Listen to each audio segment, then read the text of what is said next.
Skuad EPA Sriwijaya FC U20 kembali menggelar laga uji coba menghadapi PS Tria, juara Piala Suratin U17 Zona Sumsel di Stadion Letjen Harun Sohar, Palembang.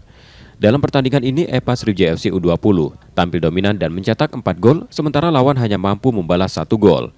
Meski menang meyakinkan, tim pelatih menilai masih banyak aspek yang perlu dibenahi sebelum kompetisi Championship U20 dimulai.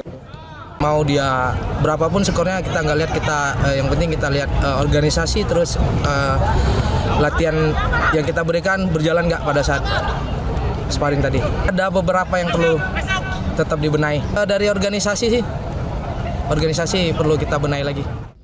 Manajemen Sriwijaya FC memastikan sudah menunjuk pelatih kepala baru untuk tim EPA U20. Namun, namanya akan diumumkan bersamaan dengan perkenalan resmi skuad. Untuk EPA, headcoach sudah ada, tapi belum kita umumkan. Mungkin bareng launchingnya, karena EPA kan bermainnya di bulan Oktober. Jadi di launching itu mungkin diumumkan. Dalam waktu dekat, EPA Sriwijaya FC U20 dijadwalkan menggelar sejumlah uji coba tambahan sebagai bagian dari persiapan menghadapi musim kompetisi. Nur Muhammad, Kompas TV, Palembang, Sumatera Selatan.